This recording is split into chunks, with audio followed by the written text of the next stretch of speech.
Swayam Prabha. Digital India. Educated India.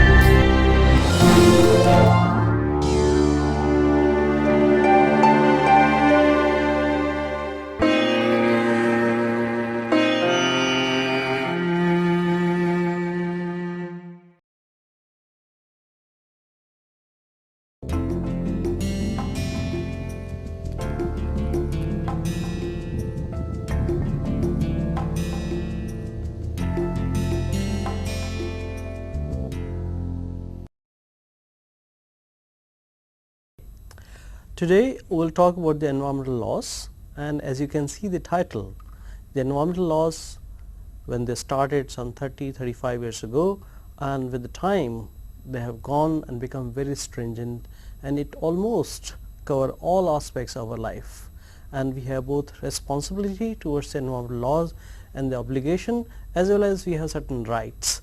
So we will go through the journey, which is basically the historical perspective to today's what conditions and what situation is there for the environmental laws. We will discuss that, and the title is Infancy to Stringency. If you look at the first slide, the question comes up as to why we need the laws.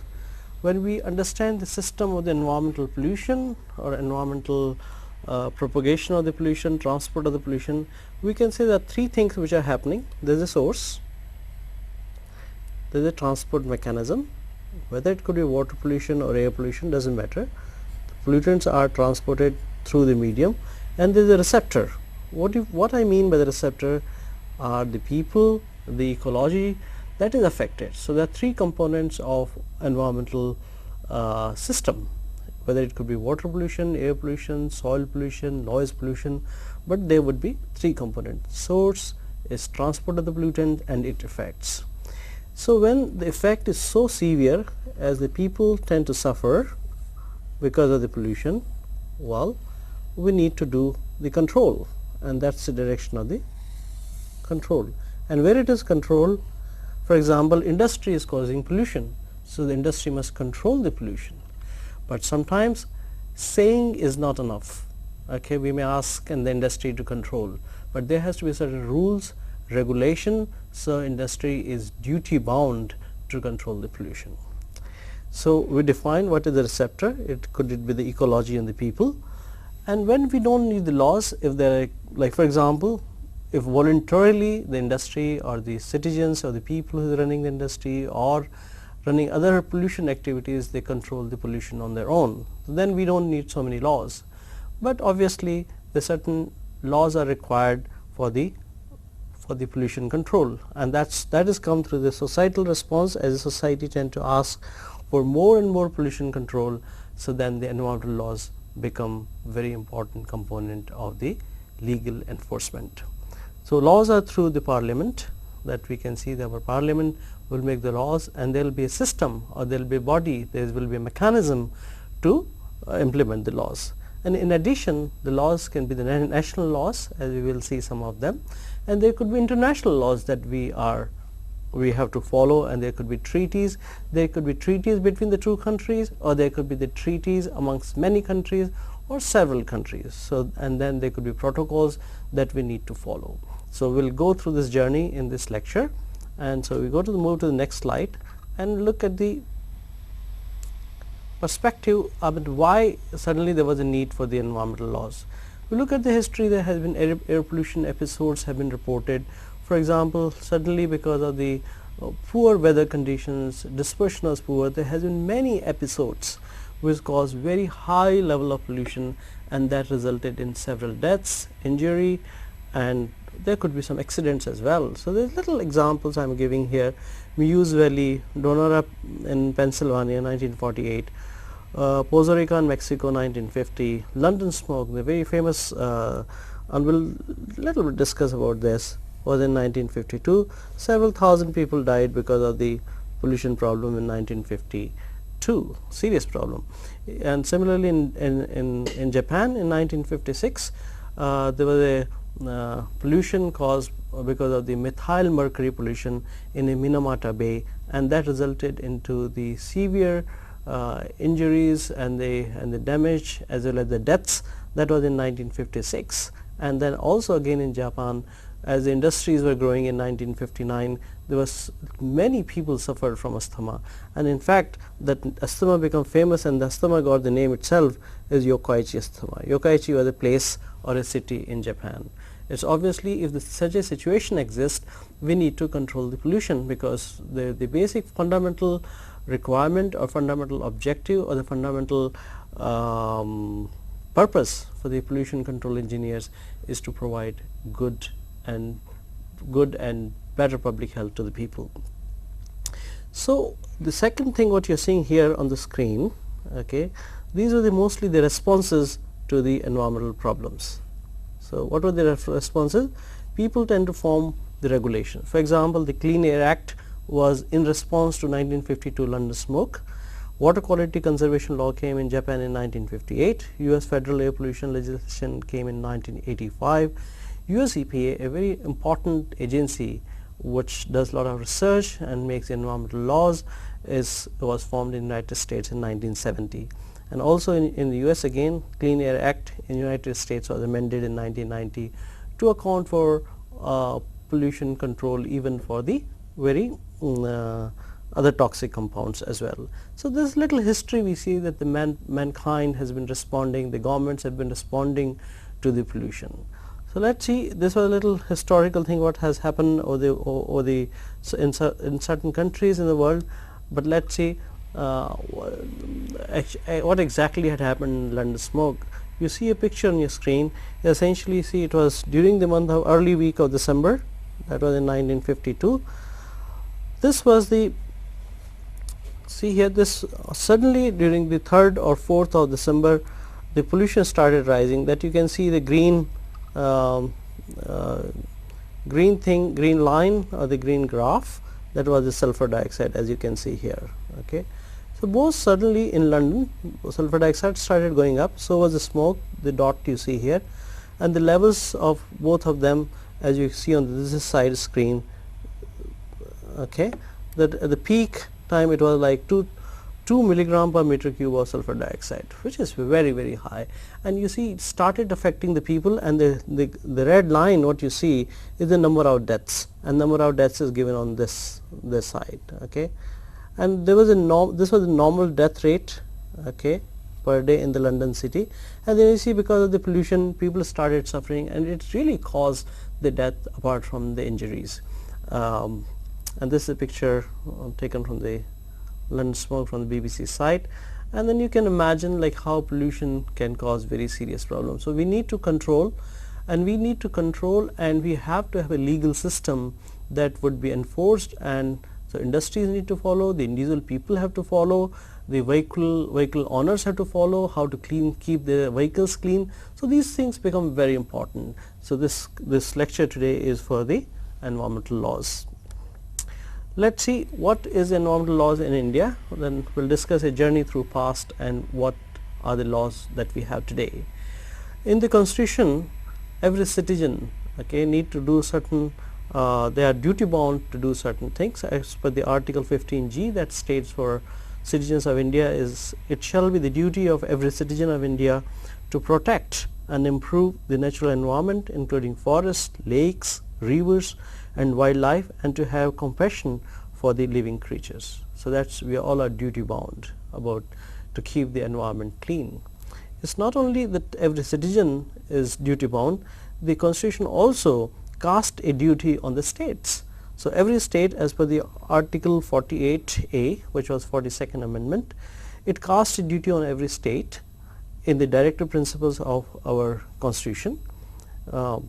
The state policy for taking the steps for the protection and the improvement of the environment. So state also need to do everything what it takes to clean up the environment for the better public health and a better living, which is in unison with the environmental conditions. So how the government acted onto the whole thing? What's in the 4th 5-year plan, that was first time the environmental pollution was talked about in India. So the environmental dimensions and planning and development was considered. They said, well, we can't leave the environment alone, and so in the planning process, in the development process, the environment should come. In the same during the same period, Pitambar Pant Committee was formed to prepare the India's country paper on human health, as I have written here and you can see on your screen.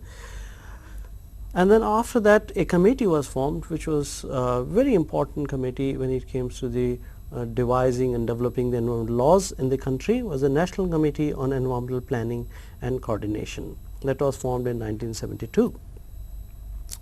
And a very historical conference was held where the state head of many countries, they participated, and then they discussed as to how all over the world environmental protection should become a law and how to go about this one. So the extremely important conference was held that is called UN Conference on Human Environment, and that was held in Stockholm in Sweden in 1972. And that is what the basic thing that came out from that conference was preservation of the natural resources and the preservation of environmental quality, both the resources as well as the quality. This interesting thing that came out from the conference was very interestingly known as PPP principle, or it's called the polluter pays principle. So if you are polluting, I mean, you got to pay for it. So you can't get away by polluting scot-free, and you need to do something about this. So in fact, it was the follow-up of the Stockholm conference that Government of India, our government, decided to enforce certain laws. So first law that came into, which was exclusively for the environmental control, that came into being in 1974, and that act which, or the law that came into being, was called Water Pollution Prevention and Control Act 1974. In fact, under this provision of the law, state pollution control boards and central pollution control was formed, so that the environmental laws can be implemented when we have a mechanism to implement the environmental laws. That was in 1980. Department of Environment was formed, and by the time the work of the Department of Environment grew so much as that in 1985 the Department of Environment was upgraded to full-fledged ministry at the Government of India. So this is a little brief history more of the as to how the government institutions thought about the environmental the problems and how they acted onto this one. Well, we will try to get the most specific thing. Here there are the three main bodies in the country which deals with the environmental pollution and the environment in general. Okay. At the central government level, we have the Ministry of Environment and Forest. Again, at the central level, we have the Central Pollution Control Board, and at the state, which implements the environmental law on pollution control, is the State Pollution Control Board. What you can see here is the environmental policy and planning is done at the central government level. Central Pollution Control Board is an advisory agency to the Government of India. As you can see here, as I am trying to underline, advise the central government on the matters concerning prevention, control and abatement of water and air pollution. Similarly, the State Pollution Control Boards implement the laws in the state. Let us also quickly see what kind of mechanism these have. So these are the mechanism for the pollution control in India. What we have the central government at the federal level, okay. We have the state government at the state level. So at the central government level, we have the Ministry of Environment and Forest. Under that, there are many agencies and many other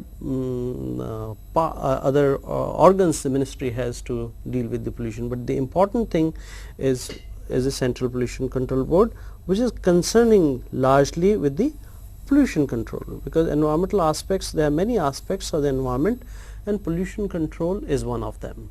So we will focus here is that of the pollution control. The Central Pollution Control Board is an advisory body for Government of India, and it also has its zonal offices spread all over the country. Similarly, at the level of the state government, there is State Department or State Ministry of the Environment, that is here.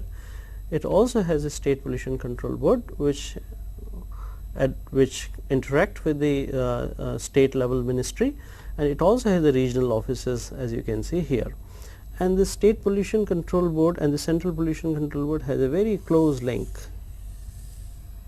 okay, and then they interact on the environmental laws and implementation and the enforcement of the laws. So, this is the, in very brief, this is the mechanism of the enforcement of environmental laws concerning pollution control in the country. Let us quickly go and see there are many environmental laws that we need to understand and we need to follow. You could be an industrialist, you could be ordinary citizens using the environmental resources. So, there is a duty, there is a law for everyone. So, probably it is little difficult to go through all the laws as you see on the screen, but the first law or the act that came was in 1974. Okay, that is called the Water Act or the Water Prevention and Control of Pollution Act, that came into being in 1974. Some of the laws and rules we will discuss as we go by in this lecture, and it will become more clear. But of course, environmental laws is such a subject in itself that it's probably difficult to cover through one lecture. So, briefly we will going over to certain issues, and these laws can be checked at the website of the ministry or of the Central Pollution Control Board if you need to go into the details. Okay, so we will discuss a little bit about the Water Act that came in 1974.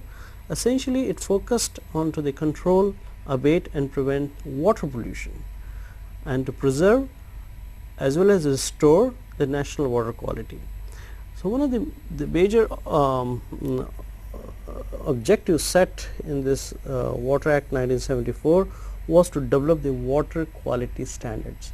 What we mean by the water quality standards is the standards of the water quality in terms of the various parameters which should be what kind of water quality should be in the river, the lakes, the groundwater and other environmental resources. So, the objective was to set the standards, so that once we have the standard, then we can compare the things and can decide what action needs to be taken. Similarly, the keywords was polluter pays, okay, command and control, end of the pipe treatment.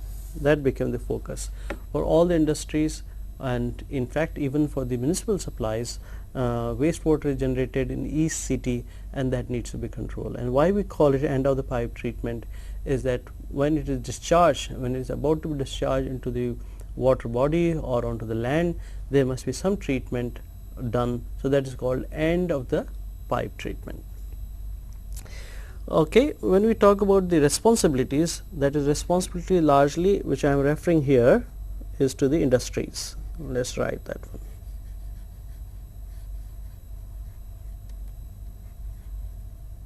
Okay. Every industry which is water polluting should obtain a consent. That is very important word.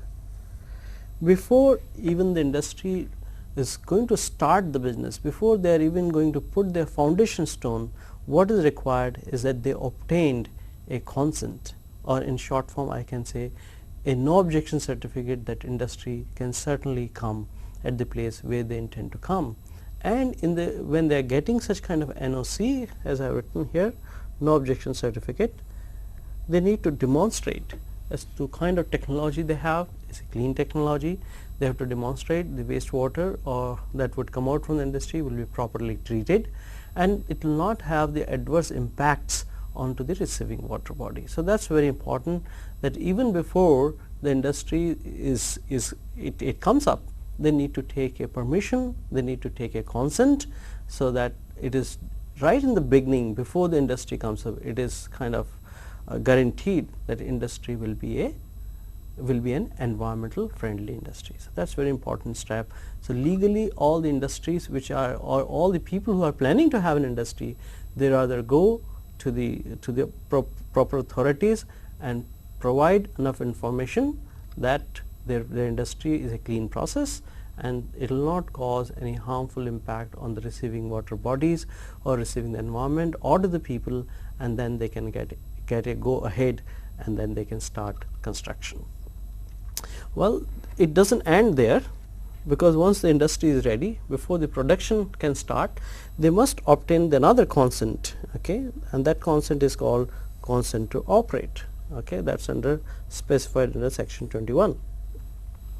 And when the industry goes asking for the consent to operate, because essentially what the industry is saying that, well, our industry is ready, or we are about to start the production, or we are about to start the operation of the industry. So in that case, they again need a consent or permission from the government, and the government can put or lay down certain conditions, and those conditions are called the consent conditions, okay, especially on the discharge standards as to how much is the water quantity that you can discharge and how much is the pollutants that can be allowed to discharge, because it's in certain cases it may be possible to have the zero discharge or zero pollution, but certain industries, you know, they will be using a lot of water, and zero discharge and zero pollution sometimes can be very, very difficult, although one has to try every time to improve the situation. And then this consent thing, which I am trying to emphasize more and more, is the consent thing is not just one time business.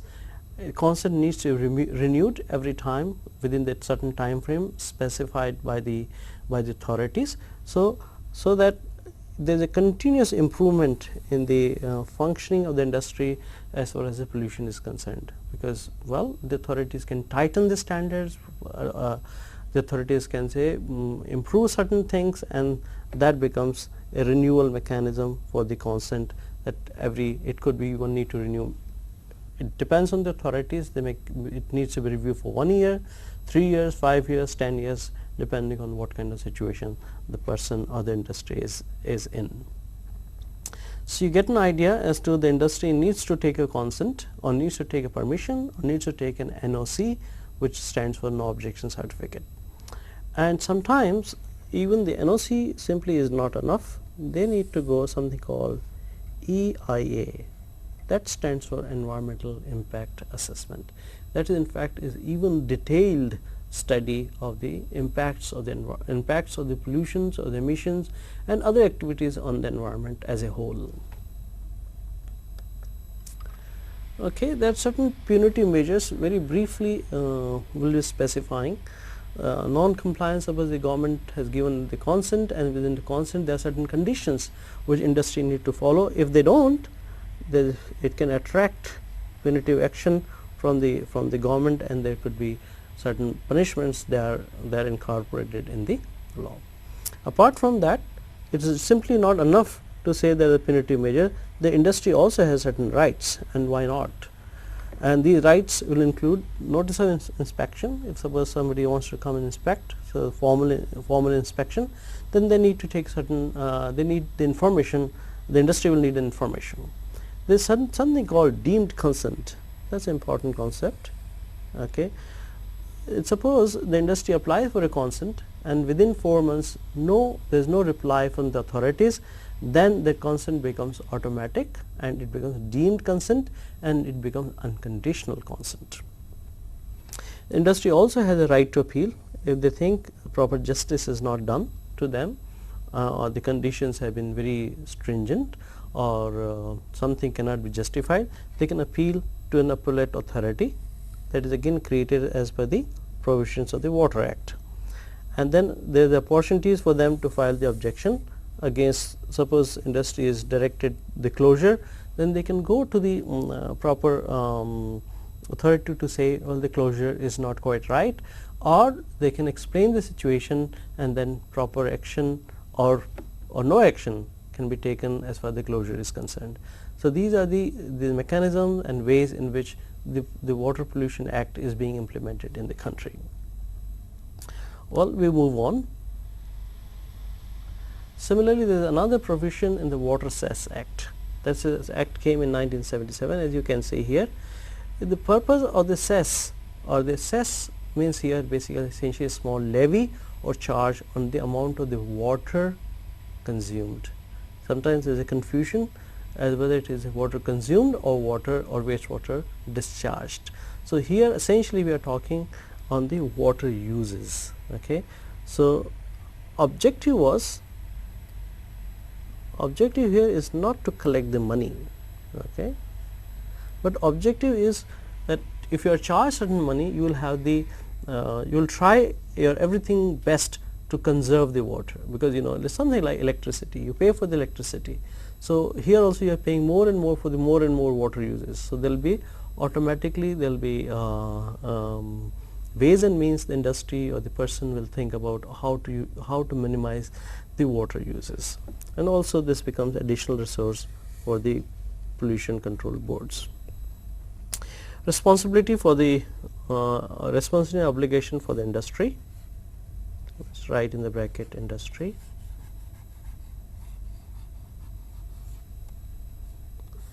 Okay, they need to file a return, okay, file water cess return, similar to what we file a return to the income tax. So similarly, industry need to file a return on the water cess, okay, and that the deadline is May 15.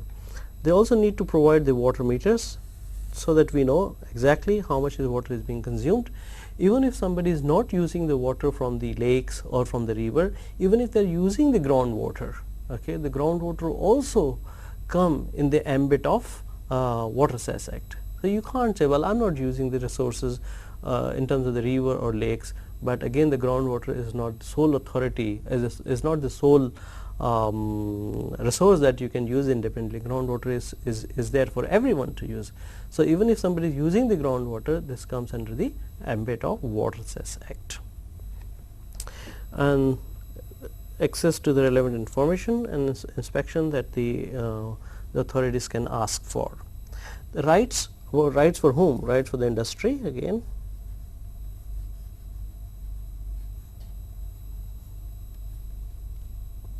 Okay. There is a 20% rebate on cess when they consumes less than specified water.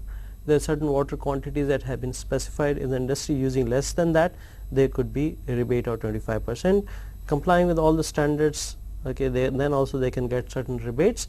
And then if there is if the industry feels there is some injustice, or industry feels they have been wrongly charged when it came to the water cess or the water levy or the water tax, then they can make an appeal and get the redressal. Okay, quickly to indicate as to what are the industries which comes into the category of the Water Cess Act, or where the Water Cess Act will be available. In fact, all kinds of major industries, as you can see as I put the arrow down, okay, all the industries come under the Water Cess Act. So it could be ferrous industry, non-ferrous mining, ore processing, petroleum, petrochemicals, chemical industry, ceramic, cement, the textile industries, and in fact this list is even bigger. Okay, pulp and paper, and then you can say almost it pretty much covers almost all kinds of industry. Well, quickly as to what kind of charges we are talking when it comes to the water cess. Here, for example, depending on what is the purpose of water that is being used for, as you can see here the heading, purpose for which water is consumed. Suppose the industrial cooling. In fact, the cooling water generally do not get so much polluted. What it really happens is it's a temperature that goes up of the water. So for example, if you are using the cooling water, the rate of cess, okay, will be around, or will be rather 1.5 paisa per kiloliter. That will be the charge. The interesting part about the laws is that laws can keep on changing. So we have to keep abreast with the change in the laws, we have to keep updated with the laws, and so it is not the science, of course the science also change with time, but the laws can change very quickly.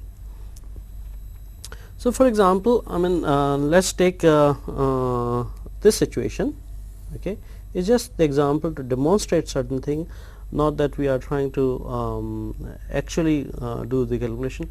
Well, let's take the simple example here. Okay, suppose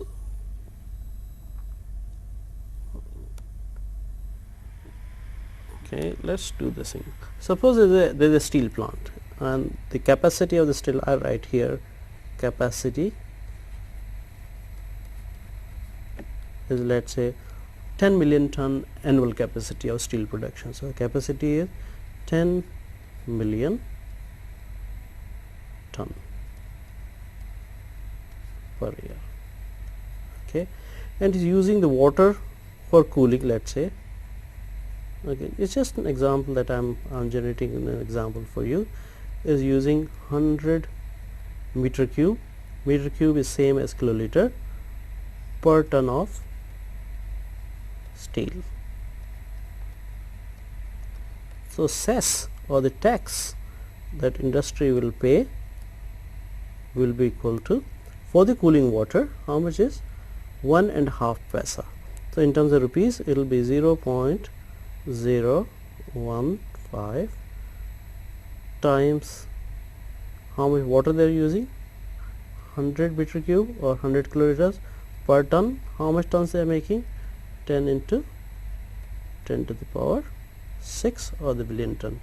So this actually will, I'll make this one clear to indicate that this is actually 5. So let's not get confused.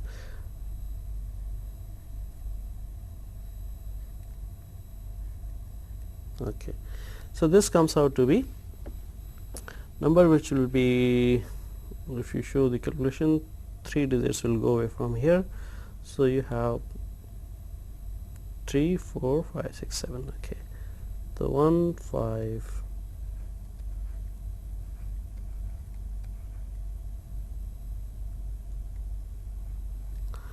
So this will be, in fact, this will be nearly 1.5 crore rupees. It's a big amount. So industry would rather make sure that it is using less and less water. So these are the charges, or these are the cess money, or the tax or levy that one can calculate, and that the industry has to pay. So obviously, if there is so much money that industry need to pay, they would rather control, minimize the sources, minimize the water uses, and then save the money, because after all, it's all the economics that drives the operation of the industry. So it is, in fact, makes sense. It is rather useful to minimize the water uses and save money, isn't it? So these calculations can be done, and this column is another one here, the heading here. People will pay more, okay, and then you see star here and the footnote here underneath the table. The rate shall be applicable only in case of the non-compliance, because there could be other laws, other conditions. Suppose they are not meeting those conditions, then the charges would even go up. As you can see, from 1.5 paisa, this can become 2 1/4 paisa. Okay, that's a lot of money actually when we do the real calculations. Well, let's there are more information as to how much is the quantity of water that could one use, okay, and the amount depending on the process industry, the 20 cubic meter per ton. Well, we took the higher number in our calculation, 100 cubic meters, but that is the limit. Okay. Well, let's have the further. These again different kind of industries. This all information is available in the laws and the published documents from the Ministry of Environment and Forest and from the Central Pollution Control Board. Just we want to quickly go over this so that there is a little feel as to what kind of charges are levied depending on what industry is in operation. Okay, there's another thing now. Again, staying with the environmental laws, there is another duty or another provisions in the act that the government has to develop the water quality criteria that becomes for the protection of the public health, protection of the ecology, similarly air quality standards, noise levels. Okay, CRZ is a very coastal regulation zone in which the coastal waters are protected. Similarly about the sea water quality. So here the certain norms must be specified so that people know, are these norms being met with, are the people getting the desired or required water quality, air quality, noise quality, and also the regulations that become very important when it comes to the development of the coastal areas. This slide you see again for the water uses. What the Central Pollution Control Board has done is the water of the rivers, okay, has been classified in 5 categories: A, B, C, D, E. These categories refer to the what are the water uses or the best water use that water available in the river can be put to. For example, if you have very high quality of the water, okay, or you wish to have the high quality of water, so designated best use will be the drinking without conventional TR stands for treatment, but after disinfection. The water quality is so good that you don't need to do any treatment, just do some disinfection, maybe chlorination or ozonation, and one can use the water. So that is category A, B, C, D and E. So what the Central Pollution Control Board has done is classified the rivers depending on the classes, okay, depending on the what kind of water quality they want. For example, we want to maintain a water quality in certain stretch of the river or the entire stretch of the river which is healthy for the bathing, okay. It's in our culture, it's in our ethos for the mass bathing the river. That's very religiously very important for us. So bathing quality of the river must be maintained almost in all rivers. So that's in order for having the water to be of the quality that one person can go and take bath. So what is that quality? So these qualities are defined. That becomes in the next slide. So for example, bathing, because we will not have the time to go through all the details here. So DO stands for dissolved oxygen. It should be more than or equal to 5 milligrams per liter. BOD, which is indicator of organic pollution, should be less than or equal to 3 milligrams per liter. Coliform, MPN stands for most probable number. Coliform is indicating of bacteriological pollution. So the coliform number count should be less than 500 per 100 ml. And then the pH, which is again you all will recall from your high school time, pH shows the acidity, alkalinity of the water in the broad sense. I mean, so or essentially it shows the hydrogen ion concentration that you will recall. I'm sure you recall pH is log of HN concentration. Log is to the base 10 and H is the concentration, H plus is the concentration of H ions when expressed in moles per liter.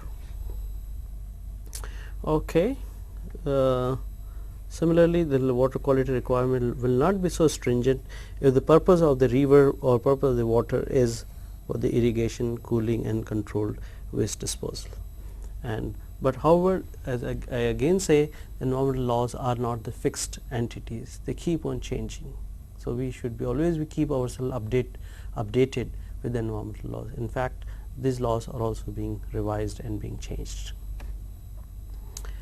So how the pollution control is being planned or is planned is that, for example, this is some river that is flowing here, and suppose this is in fact this is the river Yamuna. Here you see here the quality of the water is E actual and the desired is C.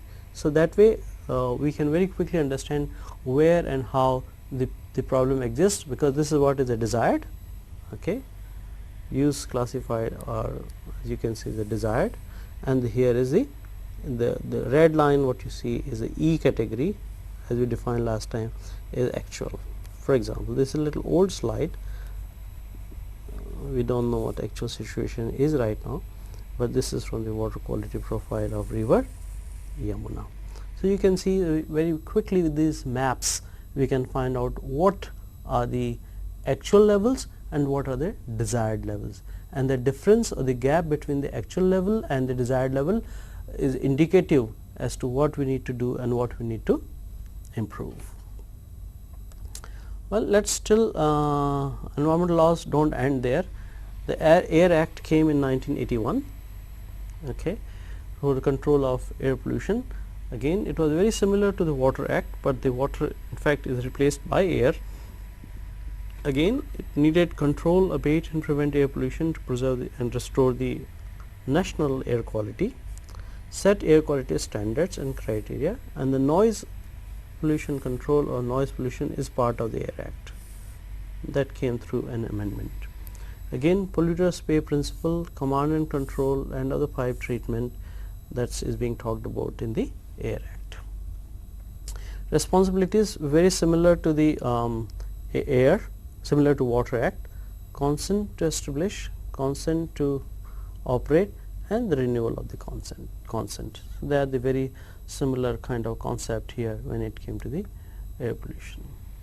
Well, we will skip this slide, but in spite of having these laws, what happened, a very tragic thing happened in India was on the night of 2nd December and the morning of 3rd December in Bhopal, and that was the Bhopal gas tragedy took place, and that it caused very serious problem, and it was almost the entire country was shocked with such an industrial accident. So, in fact, more than 400 people were dead, hundreds and thousands were injured, and the country was shocked. And then it was realized, well, we have the Water Act, we have the Air Act, and yet something of this size and dimension can happen.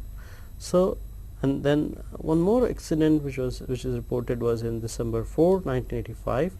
It happened in New Delhi. There was a widespread panic, that was for sure, and then this resulted in that we need to change the laws, and the laws keep on changing depending on the need and the situation or the demand from the people for the cleaner environment. So, this law was most comprehensive and powerful act came in 1986.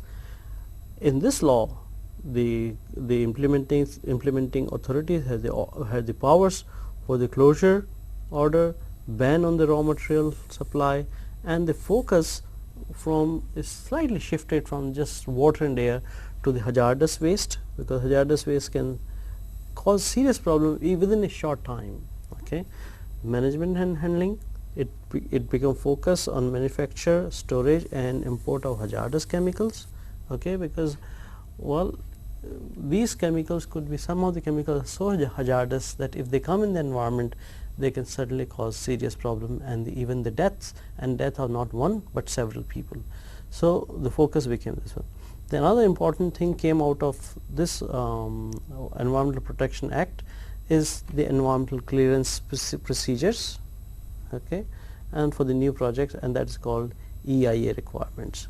So, to briefly we will discuss some of these the rules or the new legal provisions that came out of the Environmental Protection Act. So, let us see some of them. The first and one of the important legislation that is that kind of is an offshoot of the Environmental Protection Act is the manufacture, storage and import of hazardous chemicals. The Act also defines the things, what are the extremely toxic chemicals, what are the highly toxic chemicals, and they are decided on the basis of certain parameters called LD50. Okay, what is LD50 really is? It stands for lethal dose at which, lethal dose of the chemical at which 50% of test animals, they are mostly fishes. There are certain kind of fishes that can be used for this kind of test will die. Okay. So, that decides the well, we should not only say here die in a specified time. So, that decides the how toxic and how difficult from the environmental point of view the chemical is. You can quickly see this thing again, and in fact depending on the, it is not only just the toxicity, it could be flammability of the chemical, that could be important. There are certain explosive chemicals, they can be that comes under the ambit of this act.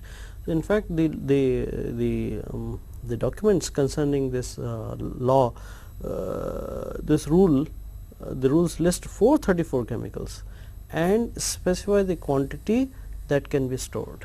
Okay, just for example, this is one of the examples is there. So if you don't store much and you have to store it with the proper precautions, proper care, then you can store. But again, you can't store more than specified quantity, so that like even if suppose by chance there is some accident, the dimension of the problem will not be so severe and it will be manageable. It will be one can tackle it with the efforts and with the facilities available well within the plant. So still staying with the chemical rules. Okay, what are the obligations? What industry need to do is to identify the major accidents, what could happen, hazards related to the industrial activity, to provide relevant information to the persons liable to be affected. Suppose a large industry near some colony or where the people are living, is obligatory for the industry to specify and say, well, they are operating such and such process, they are using such and such chemicals which are toxic and can cause the problem. Safety sheets need to be maintained and label the specified information on every container of hazardous chemicals. So we know exactly what is stored in case of the accident, in case of a situation which is untoward or some difficult situation. We know what kind of chemical is stored and what needs to be done quickly to minimize its impact.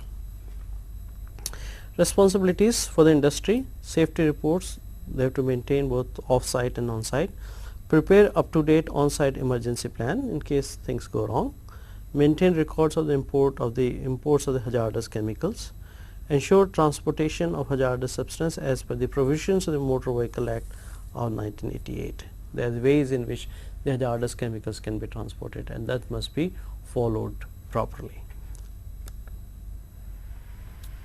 Similarly, there are the rules for the waste management, hazardous waste. See, earlier what we were talking was the hazardous chemicals and here what we are talking is the hazardous waste. Obtain the authorization for handling the hazardous waste from the authorities, apply for renewal of the authorization if the authorization expires, maintain records of hazardous waste handling and amount that is generated, submit annual returns. The way you file your income tax return and you are operating an industry, you better file the return on the amount of the hazardous waste that is generated and all other information that is required. Report to Pollution Control Board any accident at the site or during transportation, that is very important. Import of hazardous waste to follow specific procedures, so that need to be followed. You just can't import the hazardous waste that is for the reprocessing from another country is here. So that also has certain procedures that need to be followed. Okay, what are the rights for the industry? Is an authorization for a period of 2 years is generally given, but this is not always guaranteed. Opportunity for hearing, state government to identify the sites for the disposal of the hazardous waste, because hazardous waste needs to be disposed of properly, and of course as per the other laws the right to appeal to the authorities. So waste categories have been defined. Okay, the category 1, 2 to 18 categories have been defined, and what it really means. Category 1 is the category in which the cyanide waste is there, category 2 metal finishing, waste containing water soluble heavy metals and all. So you can see that depending on what category, there is a certain amount of the regulatory quantities that one can handle and one can produce and dispose of. So again that is driven and that is decided by the law. So the laws have become very stringent now with time and constantly changing. I say it again and again because no law is fixed. There is another law which again industry need to follow, is the Public Liability Insurance Act that came in 1991. What is the purpose is that every industry need to buy an insurance. It is something similar to you are driving a car and you need to buy an insurance, because you can injure, you can meet with the accident and you need to pay someone you injure, because of you somebody got injured, then you need to pay, then insurance company can pay. So you have to buy out an insurance. So the idea was to provide relief, okay, to provide relief as specified in case of death or injury to any person or damage to property from an accident occurring while handling a specified hazardous substance. So that there is some form the money is available. Of course, I mean, one should take every effort that no accident occurs, but in case if there is, there should be a proper mechanism to quickly provide a relief to the people. Okay, so that comes the mechanism here. And then to draw the insurance policies by the industry more than the paid up capital of undertaking but less than 50 crore rupees. Let us read it again. To draw insurance policies which could be more than paid up capital of undertaking but should be equal to the paid up capital, or but it should be less than 50 crore rupees. So you buy the insurance, and obviously to pay the amount of an award as specified by the district magistrate and collector in case if there is an accident, in case somebody suffered because of the accident that took place in the industry. Obviously the idea here is to that money be available in case of emergency, but you will see here as we can understand this concept as we are driving the car, and then we become very careful because we know that if we make an accident we will cause more problem in terms of insurance will go up. So you better be careful and not cause an accident. Similarly, the industry also is under pressure in a way to perform better so that their insurance policies or insurance installments do not go up. Very important act and very useful act. So there are certain the rights opportunity of hearing by the district collector before awarding the amount of relief to the people who suffered because of the accident, opportunities to file objections against the proposed directions in the specified form within a specified time. So industry also can make an appeal and look for the redressal.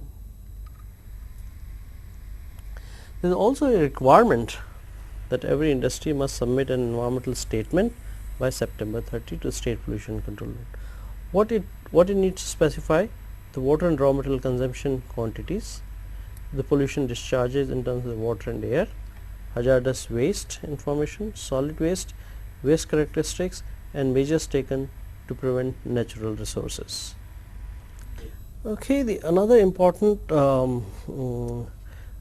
legislation that have come into, and that is again offshoot of Environmental Protection Act of 1986, is the biomedical waste. Okay, what one would realize is the hospitals, okay, whether it's the human hospital or the veterinary hospitals, they generate a lot of wastewater, they generate a lot of waste, and that needs to be disposed. This waste can be very harmful because it could be infectious waste, and that can cause serious problem. So for that again there are certain laws. The waste can be generated during the diagnostic, during the treatment, during the immunization, and on the animal research, and that waste needs to be disposed of. And there could be waste coming from the hospital, the shops, the doctors or the surgeons use the tools for surgery.